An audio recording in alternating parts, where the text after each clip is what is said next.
I'm only back because we're out of hot water. Bella remembers this rape vividly enough to remember exactly where Edward's hands were touching her, and yet she still feels comfortable enough to have sex. And with him?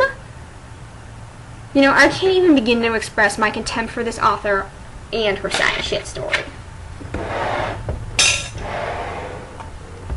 I can't do that to you, at least not yet. Let me be your boyfriend first, please, he begged. I nodded. On one condition, make love to me now, I said. He looked at me in a disapproving way. Why now? He asked. Because now will probably be the last time I will be skinny. He chuckled and nodded his head. Right when I thought this could not get any more offensive. Anyway, Edward and Bella have pointless, graphic, unrealistic sex that will not be read aloud because I don't want to have to talk about it. Thankfully, it doesn't last long, and Bella goes home to her somewhat apathetic father. Even though Charlie doesn't really care how Bella came to be pregnant, he doesn't like the idea of having boys around her. Since the whole pregnant thing, he was extra protective about the whole guy thing, as if anyone wanted to date a pregnant woman. Okay, count out Newton and Edward. Newton because that guy will go for anything, and Edward because, well, because it's his child. Who the hell is Newton?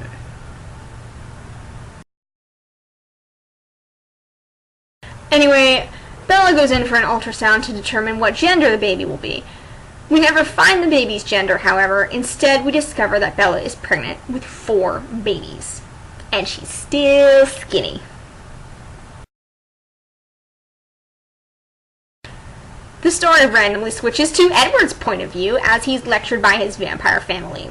Carlisle is peeved about Edward raping Bella, but he's actually more upset that Edward told Bella they were all vampires. Son, he called me, pointing to a chair. I immediately sat down. What were you thinking that night? That's the point, he wasn't thinking. Alice said or thought. I'm outside the door, by the way. That's the point, you weren't thinking. Ha! I'm amazing. Those bits in italics are Alice's thoughts. She's telepathically taunting Edward while he's being lectured by Carlisle. I think this is the author's attempt at humor. Edward, this is a very serious matter. Very serious, you stupid young man. You know I could see Alice or Emma doing this, but you, exact smart doctor, say what? Say what? It goes on even more, but in the end, Carlisle doesn't really tell Edward off or even tell him that it was wrong to rape Bella. He's more concerned with the fact that Edward has told Bella that they're vampires. Earth to Carlisle. Your son has committed an extremely violent and unforgivable crime, and you're not at all upset by that? No wonder this family's so fucked up. I mean, we've got adopted siblings hooking up with each other, nobody caring that Edward is a rapist, and on top of it all, they all sparkle! It's beyond fucked up. Carlisle sends Edward to his room for being a rapist, and we randomly switch back to Bella's point of view. You know, the entire interlude with Edward being scolded was just pointless and stupid. Bella comes home from school one day to find Jacob Black, that werewolf from the Twilight series, in her house! And he's there to kill her unborn rape babies! Apparently the werewolf leader found out that Bella was pregnant and decided that he had to send Jacob over to kill the rape babies. Jacob is at least nice enough to explain all of this to Bella. Bella, I'm a werewolf. We are against vampires, he said loud and clear. My whole body got tense again. She doesn't even question him being a werewolf. If a guy showed up at my house claiming to be a werewolf, I'd require a bit of proof. And then I'd call the cops. Bella doesn't do either of these things, however, but she does ask Jacob why he wants to kill her unborn vampire rape babies. Jacob responds with, because I'm your friend. Damn, he had me there. Damn, his logic is foolproof. But at least Jacob explains things further. These children are natural predators, or at least their father is. As a vampire, when nearing a human, their instincts go crazy and all they want is human blood. Those babies, Jake spat the word, are evil and nothing more. They will start to feed off you, and that's not good, Bella. His eyes were pleading. The werewolf makes a very good point, but Bella just asks him to leave. Instead of leaving, Jacob whips out a knife, and the author randomly switches to Edward's point of view. Edward is taking a convenient walk and happens to hear Bella cry for help. He bursts in dramatically to save Bella from Jacob. They banter for a while, have a very poorly written fight scene, and then Jacob leaves. Sam didn't say anything about killing a bloodsucker, but one less won't do anything. I didn't respond, just adds to even more. Burn. Get out, dog. I yelled. With his face serious, he left. He turned around at the front, but I made a move to jump him and he just leapt.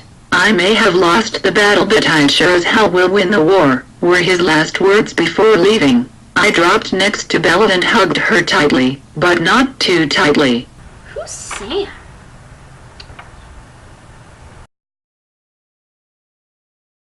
And what just happened? There was some jumping, and then there was... Oh, you know what? Nothing. Nothing happened. Nothing happened at all. Earth to Edward Cullen. A werewolf tried to kill your rape babies. Maybe you should do a little bit more than some jumping. Like, I don't know, kill him or something. And Earth to Jacob Black. Aren't you sworn to kill all the vampires or something, right? So why didn't you? You had a fucking knife! There could have been a fight scene here, but instead we have two male characters who are always fighting in canon.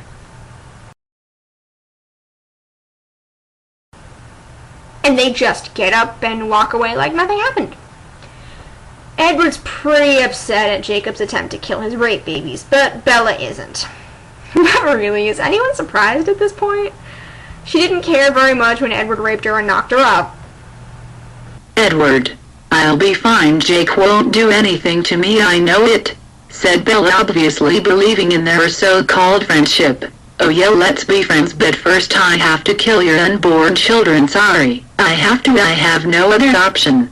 Great friendship. This is the last straw, and Edward dumps Bella, presumably to go and hang out with Tanya in Alaska.